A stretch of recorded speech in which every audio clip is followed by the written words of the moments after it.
الحمدللہ وقفا وسلام علی عبادہ الذین اصطفیٰ اما بعد فاعوذ باللہ من الشیطان الرجیم بسم اللہ الرحمن الرحیم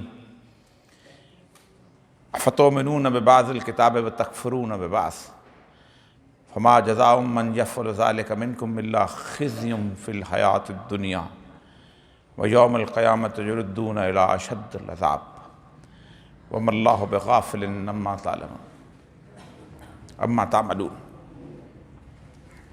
قال اللہ تبارک و تعالیٰ فی کلام المجید الفرقان الحمید یا ایھا الذین آمنوا قوا انفسکم واہلیکم نارا رب اشرح لی صدری ویسر لی امری واحلل عقدۃ من لسانی یفقہوا قولی۔ صدق اللہ العظیم۔ حضرات گرامی، قرآن پاک کی سورہ بقرہ کی جو آیت آپ کے سامنے تلاوت کی ہے، ہمارے آج کے دور کے مسائل اور آج کی دور کی کیفیت کے بارے میں اللہ تبارک و تعالیٰ نے مرض کی تشخیص کی ہے۔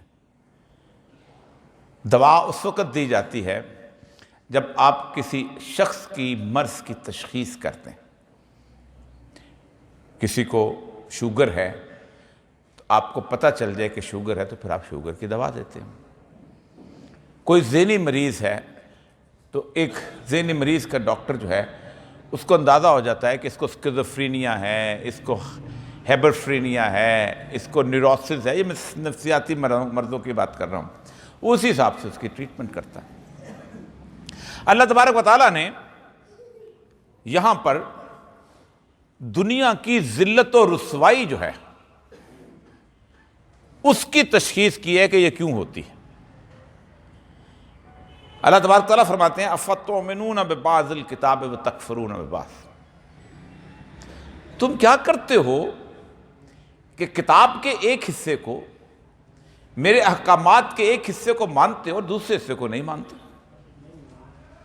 تم نماز کو مانتے ہو، تم روزے کو مانتے ہو، تم حج کو مانتے ہو، تم زکوٰۃ کو مانتے ہو، تم سود کے بارے میں کہتے ہو۔ ہم کیا کر سکتے ہیں یار، کیا مسئلہ ہے، اس سے کیا لڑنے کی ضرورت کیا؟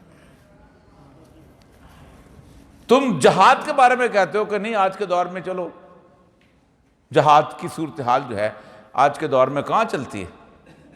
آپ نے فرمایا جس نے زندگی بھر خواہش نہیں کی جہاد میں مرنے کی، خواہش جہاد کرنا تو آپ کو وقت ملے تب ہے نا، خواہش نہیں کی، وہ کفر پر مرا ہے۔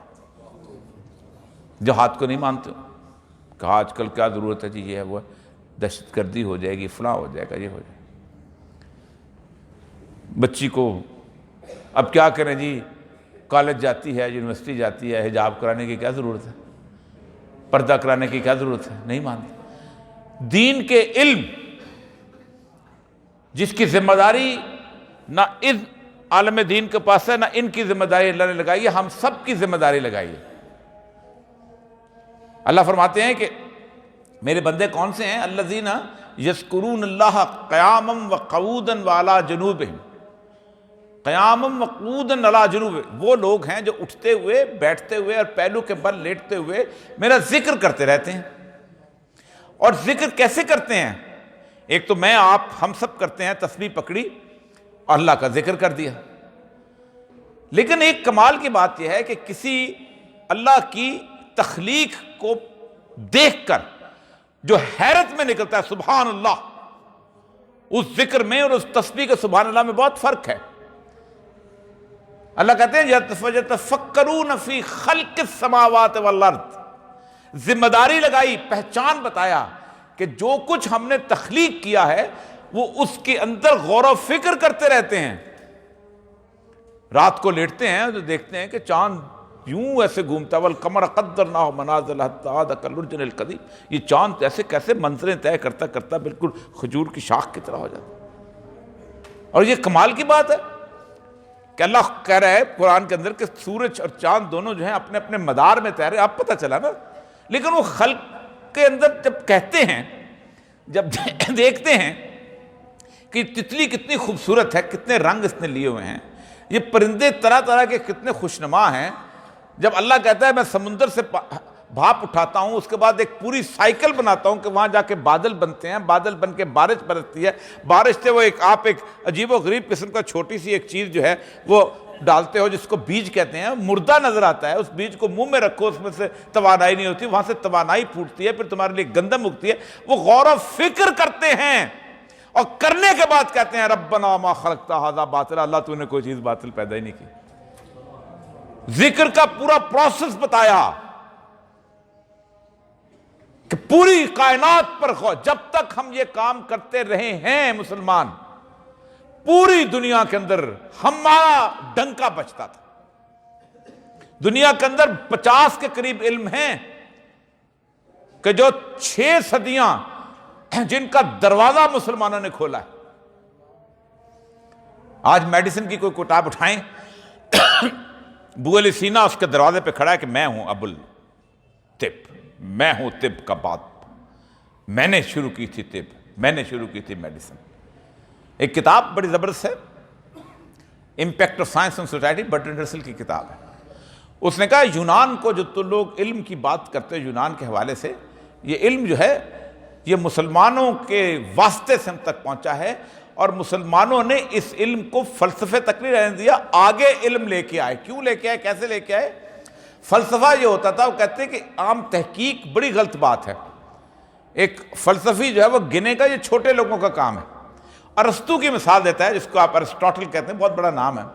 وہ کہتا ہے کہ اس نے کہا کہ دلیل سے ثابت کر دیا کہ عورت کے 28 دانت ہوتے ہیں، کیونکہ منہ سے ایسے چیو کرتی ہے، ہنستی ہے، آہستہ سے ہے، لیکن منہ میں انگلی ڈال کے گنا نہیں کہ اس کے 28 ہیں کہ 32 ہیں، کیونکہ وہ فکر اور غور کی نعمت سے محروم تھا۔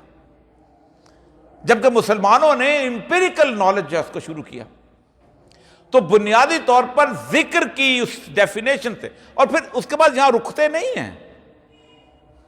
ایک ہمارے یہاں تو یار اللہ نے کیا چیز پیدا کی، سبحان، آگے پھر دعا بھی کرتے ہیں کہ ربنا وقنا عذاب النار، اے اللہ ہمیں آگ کے عذاب سے بچائیو۔ یعنی یہ کائنات تو نے، کیونکہ اللہ تبارک کا دعویٰ ہے کہ میں نے کائنات ابد سے پیدا کی۔ اس کا ایک اور دعویٰ ہے ما تری فی خلق الرحمن من تفاوت، تمہیں اللہ کی اس کائنات کی تخلیق میں کوئی جھول نظر آتا ہے؟ ما تری فی خلق الرحمن من تفاوت ثم ارجع البصر کرتین ینقلب الیک البصر خاسئا وہو حسیر۔ جاؤ ذرا ایک دفعہ نظر دوڑاؤ، جاؤ نظر دوڑاؤ دنیا میں، دوبارہ تمہاری نظر ناکام و نامراد لوٹے گی۔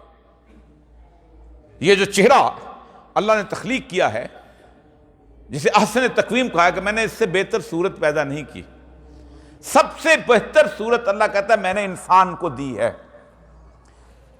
جب سے یہ انسان پیدا ہوا ہے، لاکھوں سال لگا لیں، 5000 سال کی ہماری تاریخ ہے۔ دنیا کا کوئی سائنسدان، دنیا کا کوئی بڑے سے بڑا پینٹر اس انسان کی شکل کو نہیں بدل سکا۔ یہ نہیں ہو سکا کہ اس نے کہا یہ 2 آنکھیں چھوڑ کے میں ایک بیچ میں آنکھ لگا دوں، بچے ڈر کے بھاگ جائیں۔ یہ نہیں ہو سکا کہ ناک میں کان پہ لگا دوں، یا کان ناک کی جگہ لگا دوں، دل اس طرف سے کر کے اس طرف لگا دوں۔ اس طرح نپی تلی حیثیت سے کہ مائیکل اینجلو جیسا بندہ اگر اللہ کی تصویر بھی نعوذ باللہ بناتا ہے تو انسان کی شکل میں بناتا ہے، فرشتے کی تصویر بناتا ہے تو انسان کی شکل میں بناتا ہے، کسی چیز۔ تو اللہ نے جو دعویٰ تھا اس کا، تو میں بنیادی طور پر یہ کہہ رہا تھا کہ یہ ہمارا، ہم اس دین کے علم کو حاصل کرنے سے بھی، کیونکہ دین کا علم ہم نے سمجھا ہے، دین کا علم صرف یہی ہے کہ اللہ نے قرآن پاک کے اندر ایک دعویٰ کیا ہے، نزل علیک الکتاب تبیانا لکل شیء، اے نبی ہم نے جو تم پہ جو کتاب نکالی اس میں ہر چیز کا ذکر کر دیا، اور جو ڈھونڈنے نکلے ہیں ان کو اسی قرآن کے اندر یہ چیز ملی ہے۔ علامہ اقبال کتنے بڑے فلاسفر تھے، دنیا جہان سے پڑھ کے جرمنی میں پڑھے، وہاں پڑھے۔ میری شمل کہتی ہیں کہ آخری زمانے کے اندر ان کا اتنا شورا ہو گیا تھا کہ پوری دنیا سے لوگ جو تھے ان سے سوالات پوچھنے آتے تھے، ساری کتابیں تقسیم کر دی تھیں، کوئی سوال پوچھتا تھا قرآن پڑھتے تھے، اس میں آیت پڑھتے تھے، جواب دیتے تھے۔ یہ غوازی قرآن کی ہے۔ لگتا ہے فَتُؤْمِنُونَ بِبَعْضِ الْكِتَابِ وَتَكْفُرُونَ بِبَعْضٍ، اور کچھ کا انکار کر دیتے ہو۔ اب اس کی جزا بتائی ہے، یہ جو مرض لاحق ہوئی ہے، اللہ کہتا ہے اس مرض کی وجہ سے، مثلا آپ کہتے ہیں نا کہ فلاں آدمی کو اس کے دل کے چاروں شریانیں بند ہو گئیں، تو ایک دن ہارٹ اٹیک ہوا، مر گیا۔ فلاں آدمی کو ڈائبٹیز ہوئی، اس کے گینگرین پیدا ہوئی، اس کی ٹانگ کاٹ دی گئی۔ یا فلاں شخص جو ہے وہ گاڑی تیز چلا رہا تھا تو اس کے آگے جا کے ایکسیڈنٹ ہوا، مر گیا۔ اللہ کہتا ہے جب تم یہ کام کرتے ہو، افتؤمنون ببعض الکتاب وتکفرون ببعض، اللہ مجھے کیا ذمہ داری دیتا ہے؟ قل ان کنتم تحبون اللہ، اے نبی ان سے کہہ دو جو اللہ سے محبت کرنا چاہتے ہیں، فاتبعونی، اے نبی تیرے رنگ میں رنگ جائیں۔ اطاعت کیا ہوتی ہے؟ میں نے کہا 4 قدم چلو، یہ ہے اطاعت۔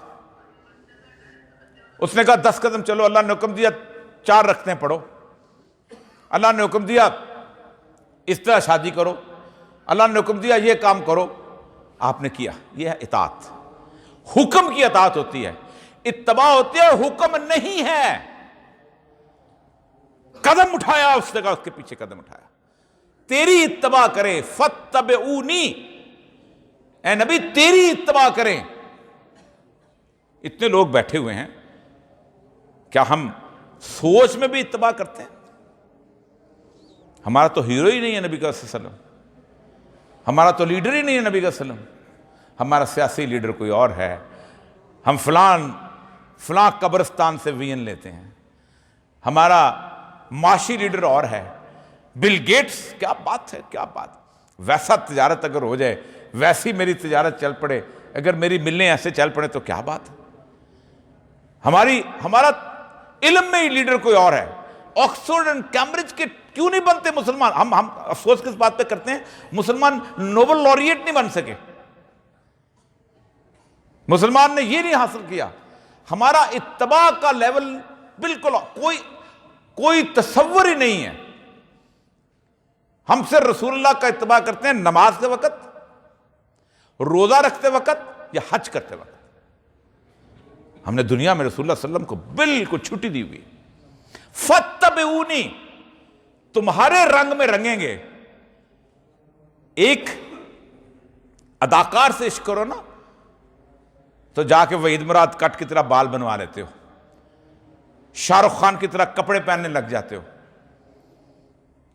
لیکن آپ کو اگر کوئی شخص یہ کہے کہ رسول اللہ صلی اللہ علیہ وسلم اس طرح کی پگڑی باندھتے تھے یا اس رنگ کا لباس پہنتے تھے یا اس طرح، تو آپ کو جھجک آتی ہے، شرم محسوس کرتے ہو۔ اتباع ہوتا ہے کہ عبداللہ بن عمر رضی اللہ تعالیٰ عنہ یہ ان لوگوں میں سے تھے جو اتباع کی آخر سطح پہ تھے، کہ ایک دفعہ ایک جگہ پہ رکے، کافی عرصے کے بعد وہ واپس آ رہے تھے عرفات سے، تو آپ نے وہاں پر رفع حاجت کی، تو جب کہ باقی لوگ ایک جگہ رک کر چکے تھے، تو فرمایا آپ نے کیوں؟ کہا جب میں رسول اللہ صلی اللہ علیہ وسلم سے حج سے آ رہا تھا تو آپ یہاں رکے تھے، تو آپ نے یہاں رفع حاجت کی تھی۔ اس سطح کی اتباع ہوتا ہے اس نقش قدم پہ چلنا۔ اللہ کہتا ہے جب یہ تم کرنے لگتے ہو تو پھر کیا ہوتا ہے؟ یحببکم اللہ، اللہ تم سے محبت کرنے لگ جاتا ہے۔ تم اللہ کو تم محبوب بنانا چاہتے ہو، اللہ کہتا ہے تیرے رنگ میں رنگ جائیں اے نبی، جو تو کرتا رہے تیرے ساتھ کرتے رہے۔ میں اکثر اوقات 3 چھوٹی چھوٹی سنتیں ہیں وہ میں کبھی کبھی لوگوں کو دے جاتا ہوں، میں نے کہا ان 3 سنتوں پہ عمل کرنا شروع کرو تو آپ کو اندازہ ہو جائے گا کہ کتنا مشکل کام ہے۔ ہم اکثر ظاہری سنت پہ عمل کرتے ہیں۔ انس بن مالک رضی اللہ تعالیٰ عنہ بچے تھے تو ان کی والدہ رسول اللہ صلی اللہ علیہ وسلم کے پاس چھوڑ گئیں کہ رسول اللہ آپ کی خدمت۔ ہم بچے محبت کرنے والے کہتے ہیں سیکھے گا کچھ۔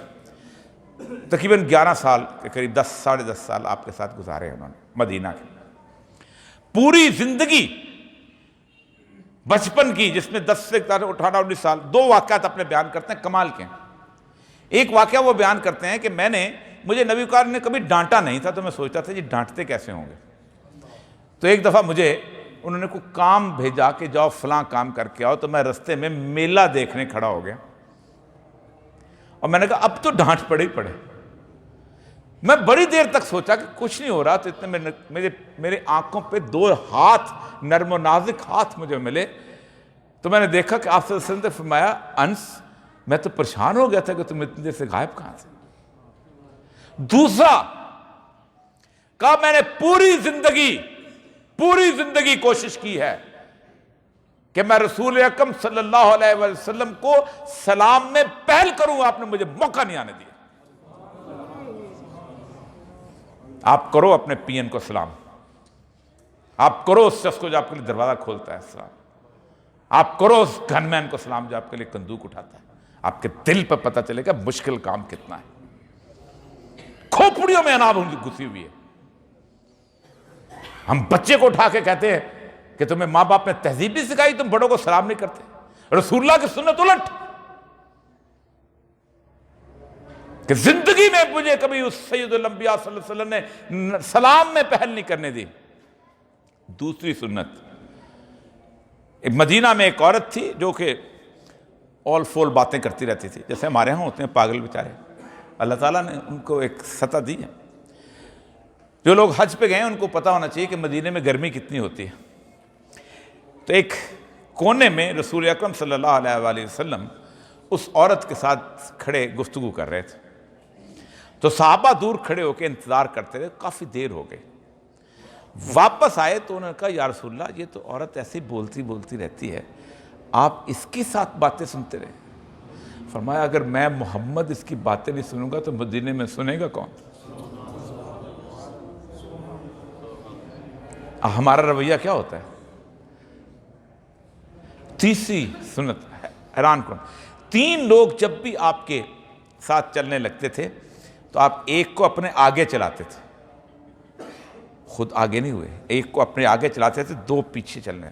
یہ چھوٹی چھوٹی میں سنتیں بتا رہا ہوں جو ہماری عام کی، لیکن بڑی تو کمال کی بات ہے نا کہ کس طرح اپنے طاغوت کے سامنے کھڑے ہونا ہے، کس طرح پہ لا یخافون لومۃ لائم۔ یہ وہ لوگ ہیں اللہ پہچان بتاتا ہے کہ جن کو کوئی گالی دے، جن کو بارے میں کوئی گفتگو کرے، جن کی کردار کشی کرے، ان کو اس کی پرواہ نہیں ہوتی۔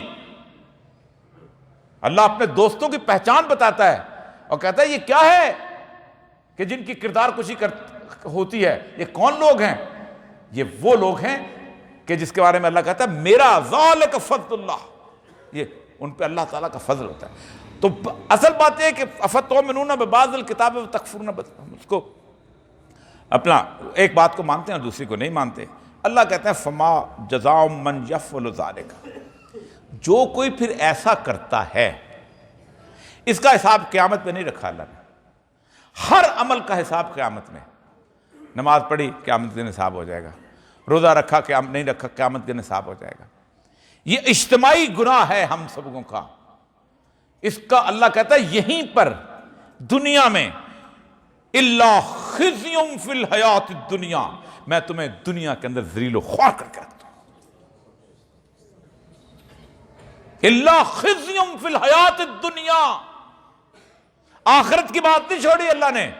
جاؤ ذلیل و رسوا ہوگے آئی ایم ایف کے سامنے بھیک مانگتے پھرو گے، جاؤ ذلیل و رسوا ہوگے تم فلاں کے سامنے بھیک مانگتے پھرو گے، جاؤ جا کے امریکہ کے دروازے پر کھڑے ہوگے میرا کوٹا بڑھا دو تاکہ میرا ٹیکسٹائل مل جو ہے اس کے چیزیں وہاں زیادہ بکیں۔ الا خزی فی الحیات الدنیا، کوئی اور جزا نہیں ہے جو میری اعادی بات، اللہ کو کوئی پرواہ نہیں، اللہ کا انکار کر دو، کہتا ہے جاؤ انکار کرو، قیامت دن میرے پاس آؤ گے میں دیکھ لوں گا۔ مان کے اس کو الہ مان کے، الہکم الہ واحد، واحد حاکم مان کے، پھر جب تم پیچھے پلٹتے ہو اور کہتے ہیں آدھی بات تمہاری مانتا ہوں اور آدھی نہیں مانتا ہوں، پھر اللہ کو غصے میں آتا۔ ایک پوری کی پوری بات یہ ہے بنیادی طور پر آج ہمارا المیہ پوری دنیا کا، اور اس پوری دنیا کے المیہ کے اوپر سورہ کہف کی ایک آیت بتاؤں، ہمارا پورے کا پورا معیار جو ہے انسانیت کے حساب سے بدل چکا۔ اللہ فرماتا ہے قُلْ هَلْ نُنَبِّئُكُمْ بِالْأَخْسَرِينَ أَعْمَالًا، آج ہم تم کو بتاتے ہیں، یہاں بھی اللہ آگے آخرت کا عذاب بتاتا ہے، اس پہ بھی بات کرتا ہوں کہ کون لوگ ہیں کہ جو مکمل خسارے میں چلے جائیں گے، جن کا سارا گھاٹا ہی گھاٹا ہے مکمل طور پر۔ کون ہیں؟ الذین ضل سعیہم فی الحیات الدنیا وہم یحسبون انہم یحسنون صنعا، یہ وہ لوگ ہیں جن کی ساری تگدو، ساری دوڑ دھوپ دنیا کے گرد گھومتی رہتی۔ میں نے ایک فیکٹری لگائی، اب میں نے 2 لگا لی، اب میں نے 3 لگا لی، اب میں نے 4 لگا لی۔ میں نے ایک بچے کو ایم اے کرایا، اس کے بعد اس کو میں نے پی ایچ ڈی کرانے کے لیے وہاں بھیج دیا، بیٹے کو بھی بھیج دیا، پھر اس کے بعد میں نے اس کی شادی کر دی ایک بڑی شاندار قسم کی فیملی کے اندر۔ یہ دیکھو میں نے کمال کر دیا۔ آئی ہیو نو ریگریٹس، میں نے اپنی سارا کچھ کر دیا زندگی کے اندر، اب مجھے کوئی ریگریٹس نہیں ہے، کوئی تلافی کی صورتحال نہیں ہے، بڑی اچھی زندگی گزر گئی۔ اللہ کہتا ہے پورے کا یہ وہ لوگ ہیں کہ جو ہم یحسبون انہم اپنی دنیا کی اچیومنٹ کو خوبصورت بنا کے پیش کرتے ہیں، اکڑ کا پیش کرتے ہیں، لوگوں کو بتاتے ہیں میری یہ کامیابی ہے، میں پہلے کونسلر تھا، پھر ایم پی اے ہوا، پھر ایم این اے ہو گیا، پھر میں وزیر بنا، پھر میں 5 دفعہ وزیر بنا، پھر میں فلاں پارٹی کا اتنا عہدیدار ہو گیا۔ الذین ضل سعیہم فی الحیات الدنیا وہم یحسبون انہم یحسنون صنعا۔ اللہ کہتے ہیں یہ کون لوگ ہیں؟ اولئک الذین کفروا بآیات ربہم، یہ وہ لوگ ہیں کہ جو میری آیات کا انکار کرتے ہیں۔ یہ وہ بدقسمت لوگ ہیں جن کا معیار دنیا ہوگا ٹوٹل۔ اللہ کہتا ہے میں قیامت کے دن ان کے لیے میزان نہیں کھڑا کروں گا۔ وَلِقَائِهِ فَحَبِطَتْ أَعْمَالُهُمْ، میں ان کے اچھے عمل بھی ضائع کر دوں گا۔ اس کو فقیر کو دیا، اس کو یہ دیا، عیدی کو اتنا چندہ دیا، نماز روز پڑھتا رہا، روزہ رکھ، حَبِطَتْ أَعْمَالُهُمْ، نیکیاں ضائع کر دے گا اللہ، جس کا معیار صرف یہ رہا کہ اس نے دنیا کے آگے بڑھنا ہے۔ فَلَا نُقِيمُ لَهُمْ يَوْمَ الْقِيَامَةِ وَزْنًا، اور قیامت کے دن اس کے اچھے اعمال کی تولا ہی نہیں جائے گا۔ یہ وہ لوگ ہیں جو براہ راست جہنم میں جائیں گے بغیر کسی آواز سے اس کے۔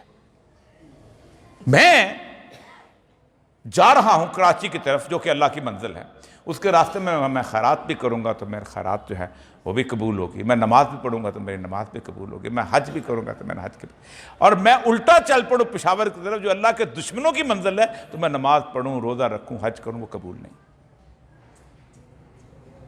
ہم وزن نہیں کریں گے۔ تو بنیادی ہمارا مقصد کیا ہے کہ ہم بنیادی طور پر اللہ تبارک و تعالیٰ کے رستے کے اوپر چلنا، توفیق اللہ دیتا ہے، میں نہیں چلنے کی توفیق حاصل کرنے کی دعا بھی نہیں کرتا۔ آپ مجھے یہ بتائیے، کیونکہ آج انہوں نے ٹاپک رکھا تھا، میں اسی پہ آنا چاہتا ہوں۔ اللہ تبارک و تعالیٰ نے قرآن پاک کے اندر ہم لوگوں کی ذمہ داری کیا لگائی ہے اولاد کے بارے میں؟ پڑھاؤ، لکھاؤ۔ آگے اللہ نے باپ کے بارے میں کوئی ذکر ہی نہیں کیا کہ تم میں کیا ذمہ داری ہے۔ اس کو پتہ ہے میں نے اس کو پیدا ایسے کیا ہے کہ یہ اولاد پالے گا، ماں اولاد پالے گی، جانور بھی پالے گا، سب کے اندر اللہ نے اولاد کی محبت ایسی رکھی ہے کہ اپنا آپ تباہ و برباد کر کے بھی کہے گا یار میرا سب کچھ لے جاؤ، میرے بچہ جو آگے بڑھ جائے۔ یہ ایک ذمہ داری لگائی ہے جس کے بارے میں پوچھے گا۔ قُوا أَنفُسَكُمْ وَأَهْلِيكُمْ نَارًا، اپنے آپ کو بھی اور اپنے اہل خانہ کو بھی آگ سے بچاؤ۔ ہمارا معیار کیا ہے؟ بچہ صبح اسکول سے لیٹ ہو گیا، کس کی جان پہ بنی ہوتی ہے؟ سب کی بنی ہوتی ہے نا۔ آج چھٹی ہو گئی، بچہ نماز سے لیٹ ہو گیا، کسی کی جان پہ بنتی ہے؟ سونے دو یار، رات تیار کر، اس کا امتحان ہے، رہنے دو، پڑھ لے گا نا، کوئی مسئلہ نہیں ہے۔ ہم اللہ کے بنیادی اس تصور سے، بچے نے گالی دی ہم اس کو تالی بجا کے دیتے ہیں، کیا بات ہے، کمال ہو گیا۔ بچے نے گانا سیکھا ہم اس کو مجمع میں کھڑا کر کے وہ سناؤ وہ والا گانا۔ بچے نے کوئی اور چیز سیکھی، دنیا کے تمام چیزیں ہمارے معیارات میں شامل نہیں ہیں۔ میرے بچپن میں قرآن کی کوئی آیت بچہ سیکھتا تھا، کوئی آیت الکرسی سیکھتا تھا تو 10 لوگ اس کو کھڑا کر کے سنایا کرتے، سناؤ بیٹا تم نے۔ ایک ہی ذمہ داری۔ اور ایک اور بات بتاؤں، اہم ترین بات، رسول اللہ صلی اللہ علیہ وآلہ وسلم نے جو مشہور حدیث ہے کہ کلکم راعٍ و کلکم مسئول عن رعیتہ، تم میں سے ہر کوئی ایک چرواہا ہے، ایک گلہ بان ہے، اور اس سے اس کے گلے کے بارے میں پوچھا جائے گا۔ میں اگر مل کا مالک ہوں تو میرے نیچے جو کام کرنے والے ہیں وہ میرے گلے کے لوگ ہیں. سب سے پہلے تو میرا گلہ کون سا ہے؟ میرا گھر. اللہ نے اس حدیث، اللہ کے رسول صلی اللہ علیہ وسلم نے اس حدیث میں فرق کیا، مرد کو عورت کو بالکل علیحدہ کر دیا. فرمایا مرد اپنے گھر کا نگہبان ہے، پروٹیکٹر ہے، اور خاندان کو نان نفقہ پہنچاتا ہے. گھر کا لفظ استعمال کیا، اہل خانہ کا نہیں کیا، ٹوٹل. لیکن عورت کا، امرأہ کا جب ذکر کیا آپ، اللہ کے رسول نے فرمایا اولاد کی پوچھ گچھ جو ہے اس کی چرواہا عورت ہے، اس کو پوچھا جائے گا. اولاد کے بارے میں بیوی سے، جو اس کی بیوی ہے اس سے پوچھا جائے گا جو اولاد وہ دے گا. مرد سے اولاد کے بارے میں سوال نہیں ہوگا. آپ مجھے بتائیے، آپ ڈاکٹر بناتے ہیں تو ڈاکٹر کے لیے میڈیکل کالج کھولتے ہیں نا. آپ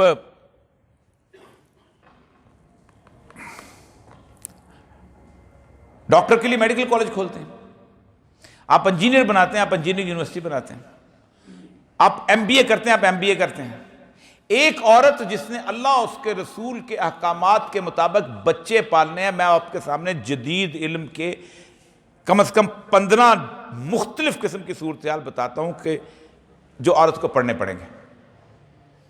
آپ خود سوچیں، اللہ نے جو نظام بنایا، چونکہ آپ ماڈرن لوگ ہو تو ماڈرن لوگوں میں آج کل 2 ٹرمیں بڑی امپورٹنٹ ہیں. ایک ہے چیف ایگزیکٹو آفیسر، جو اوپر ہوتا ہے، سب سے اوپر، جو پالیسی دیتا ہے، جو پیسے پرووائڈ کرتا ہے، جو باقی چیزیں کرتا ہے.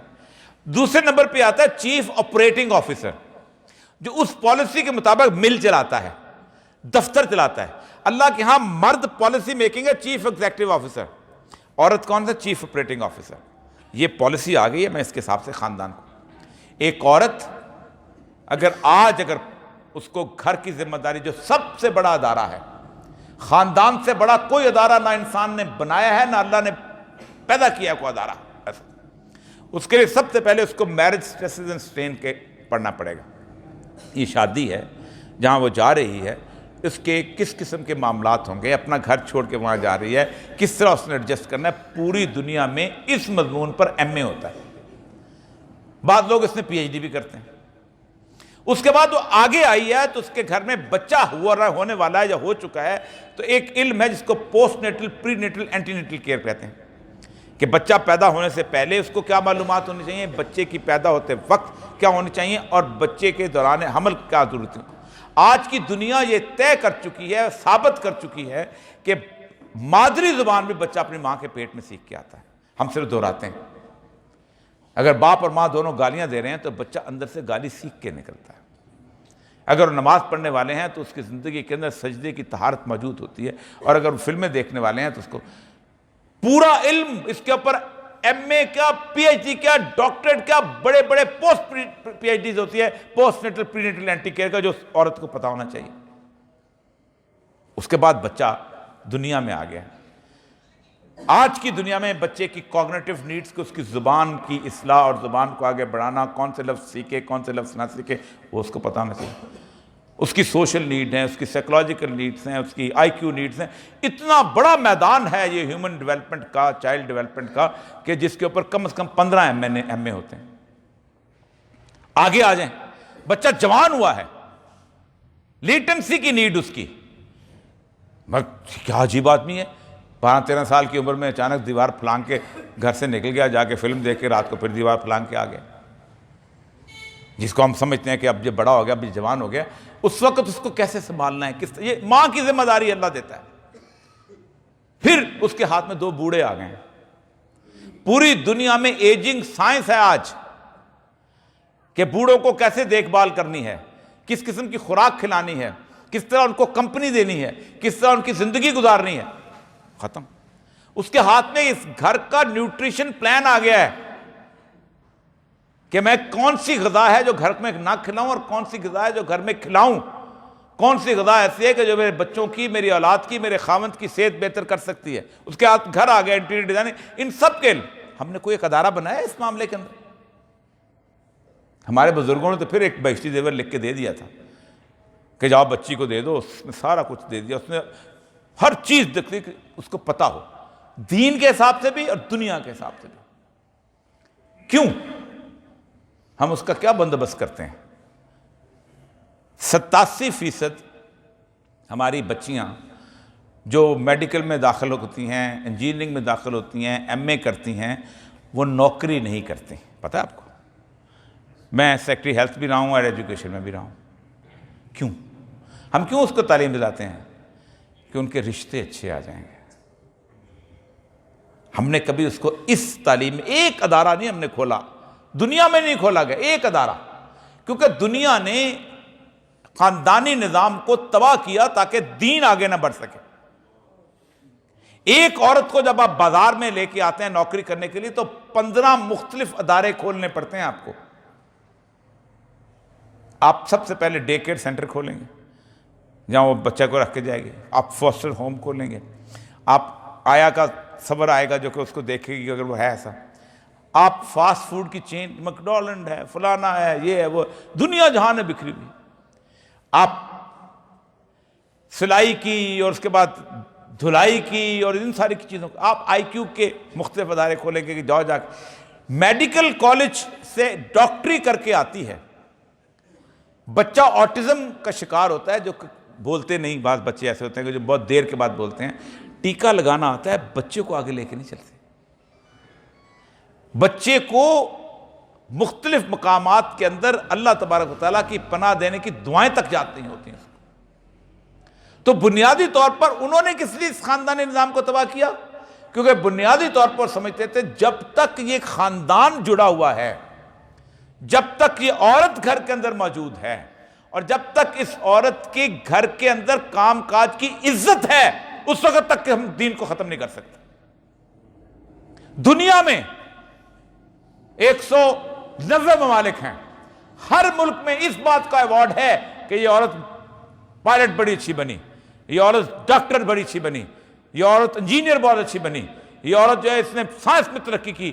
اس بات کا ایوارڈ ہے کہ اس عورت نے اس دنیا کو ڈاکٹر قدیر خان صاحب بیٹا دیا، اس بات کا ایوارڈ ہے کہ اس بندے نے فلاں عالم دین جیسا بیٹا دیا، اس عورت نے فلاں سائنسدان جیسا بیٹا دیا۔ ایک ایوارڈ نہیں ہے، کیونکہ اس ماں کی عزت جب تک ختم نہ کی جائے، آپ ایک عورت کو باہر بھیج کے کم از کم اس طرح کے کم از کم 5 سے 7 نوکر رکھنے پڑتے ہیں آپ، جبکہ اس ادارہ جس سے انسانیت آگے بڑھتی ہے۔ ایسے تو نہیں اللہ تبارک و تعالیٰ نے کہا، اور اللہ کے رسول صلی اللہ علیہ وسلم نے فرمایا کہ الجنت تحت الاقدام الامہات، کہ ماں کے قدموں کے تلے جنت ہم نے رکھ دی۔ تو ماں خود جنت میں موجود نہ ہو تو قدم کیسے جنت کی طرف لے کے جائیں گے؟ اس کے کیسے لے کے جائیں گے؟ پورا خاندانی نظام کیوں؟ افتؤمنون ببعض الکتاب وتکفرون ببعض۔ ہم آدھی بات قرآن کی مانتے ہیں اور آدھی قرآن کی بات نہیں مانتے۔ ہم کہتے ہیں ہمارے اس کے بیٹی کے گھر میں اگر وہ پڑھی لکھی، آج اگر میں کئی دفعہ آج سے 20 سال سے چیخ رہا ہوں، کوئی ایک شخص اٹھا کہ میں اس طرح کی ایک ایم اے کی ڈگری جو ہے شروع کرتا ہوں، کوئی ایک شخص، کیونکہ ہمیں تو وہ ایم اے تعلیم چاہیے کہ جو دنیا کے اندر، کیونکہ جس کی ویلیو زیادہ ہے۔ کوئی ایسا شخص اب دنیا میں آپ کو نہیں ملے گا جو تعلیم اس لیے حاصل کر رہا ہو کہ اس نے علم حاصل کرنا ہے، اس معاملے کے اندر اپنا علم بڑھانا ہے، اس بات کے لیے حاصل کرتا ہے کہ اس تعلیم کی مارکیٹ کے اندر ویلیو کیا ہے۔ ہمارا ایک ہی راستہ ہے، سرمایہ دار ہوگا۔ یہاں کے ٹیکسٹائل مل کا اونر جو ہوگا وہ بیٹے کو یہ نہیں کہے گا کہ جاؤ جا کے بیٹا تم ایسا علم حاصل کر لو کہ جس سے تمہیں زندگی کے اندر کچھ سیکھنے کو ملنا۔ وہ کہے گا پتر ایم بی اے کر کے آ تو مل نہیں چلانی تو آ کے، اس کو ضرورت نہیں ہے اس طرح کے علم کی، اس کو دین نہیں بھیجے گا کہ مجھے بھی سکھائے اور میرے باپ کو بھی سکھائے اور میرے بیٹوں کو بھی سکھائے، اس کو ضرورت نہیں ہے۔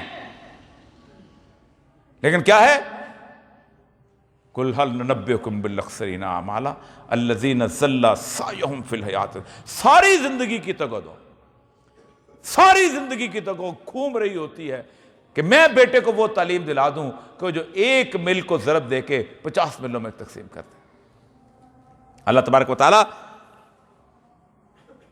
حیران کن حد تک ایک فکرہ قرآن کے اندر آتا ہے، آیت آتی ہے قرآن پاک میں، ہمارے ہاں اکثر بیٹھے ہوئے وہ دیکھیں جی یورپ کو دیکھیں کیا لوگ ہیں، دنیا ہے، عزت ہے، ہر بندے کو دیکھیں وہاں پر فیسیلیٹیز مل جاتی ہے، ڈاکٹرز اویلیبل ہیں، کھانے کو مل جاتا ہے، پھل وہاں اچھے ہیں، ہمارے پھل وہاں جاتے ہیں، آم وہاں جاتا ہے، پتہ نہیں کیا ہم سب تعریف کرتے ہیں۔ اللہ نے وارننگ دی ہے، جب قرآن پڑھا ہو تو پھر آپ کو وہ اچھے نہیں لگتے۔ ہمارا تو وزیر اعظم بھی یہی کہتا ہے، وہ دیکھیں انہوں نے ہر وزیر اعظم اس کی بات ہے، ہر وزیر اعظم نے کہا ہے، وہ دیکھیں انگلینڈ میں کیا ترقی کر دی فلاں نے، اللہ کہتا ہے لا یغرنک تقلب الذین کفروا فی البلاد، تمہیں کافروں کا شہروں میں خوشحالی سے چلنا پھرنا دھوکے میں نہ ڈالے۔ لا یغرنک، کسی اور نے کوئی بات کی ہے، لا یغرنک تقلب الذین کفروا فی البلاد، اور یہ نہیں اللہ نے کہا یہاں پر ختم نہیں کہ اللہ کہتا ہے متاع الغرور دھوکے کا سامان ہے، یہ دھوکہ ہے جو تمہیں دیا جا رہا ہے۔ اٹھائیں سورہ کاف، اللہ تبارک و تعالیٰ فرماتا ہے کہ میں نے دنیا کو خوشنما بنا کے تمہیں آزمائش میں ڈالا ہے۔ حب الشہوات من النساء، ہم نے عورت کے اندر شہوت رکھی تمہارے لیے تاکہ تمہیں آزمائیں، ہم نے تمہیں اولاد کی محبت دی تاکہ تمہیں آزمائیں، ہم نے تمہیں سونے اور چاندی کے ڈھیر دکھائے تمہیں آزمائیں، خیل المسومہ، اور ہم نے تمہیں نشان زدہ سواریاں، فیصل آباد 1، فیصل آباد 2، فیصل آباد 3، اس کی محبت پیدا کی۔ یار پراڈو نمبر سے چنگا جا لے آدھے منو پتہ چلے کہ وریا مقبول جان جا رہے تھے، وریا مقبول جان 1 لکھا کے لیا، خیل المسومہ۔ اللہ کہتا ہے جیت دیا تاکہ تم کیا، کس لیے آزمایا؟ لِيَبْلُوَكُمْ أَيُّكُمْ أَحْسَنُ عَمَلًا، تم میں سے بندہ پتر کڑا بنتا ہے، عمال بہتر کون کرتا ہے؟ اگر دنیا بری ہوتی، اگر دنیا میں اچھی نہ ہوتی، دنیا مرغوب نہ ہوتی تو آزمائش تھی؟ دنیا کو اللہ نے مرغوب بنایا، خوبصورت بنایا، بہتر بنایا، اس لیے بنایا کہ تم دنیا کے اندر کھب جاؤ اور پھر میں تمہاری آزمائش کروں اور پھر بتاؤں۔ وہ اقبال کہتا ہے نا، کیا ہے تو نے متاع غرور کا سودا، تو نے دھوکے کے سامان کا سودا کر لیا۔ تم تو جس دن فوت ہوتے ہو تو تمہارا نام کوئی نہیں لیتا، میت کدھر رکھی ہوئی ہے، میت کو لے جانا کب ہے، اس وقت کوئی نہیں کہتا اور یہ مقبول جان کدھر بیٹھا ہوا ہے، اور یہ مقبول جان کدھر لیٹا ہوا ہے، اور یہ مقبول جان کو کدھر دفن، یار کتنے بجے میت کو دفنانا ہے تم لوگوں نے، نام نہیں لیتا تمہارا کوئی۔ یہ میں اپنی بات نہیں کر رہا، دنیا پوری میں چلے جائیں جہاں فیونرل دفن ہونے لگتا ہے، where is the funeral procession, where is the corpse, کدھر رکھی ہوا تم لوگوں نے میت؟ جن لوگوں کو دنیا کی رغبت ہے وہ بھی یہی کہتے ہیں، تم سے شناخت چھین لی جاتی ہے۔ اور قیامت کے دن اللہ فرماتے ہیں ہم تمہارا وزن نہیں کریں گے۔ اتنی بڑی خوفناک وعید جس امت کو پتا ہو کہ مقصد بنا لو صرف ایک، کہ میں نے اگر ایک بھی عمل کرنا ہے تو میرا مقصد اس عمل کے اندر اللہ تک پہنچنا ہو۔ میں آج صبح، ہمارے ایک دوست ہیں، انہوں نے مجھ سے بات کی، میں آپ سے پیار ہے، میں نے انہیں ایک حدیث بھیجی، کتنا آسان نسخہ ہے۔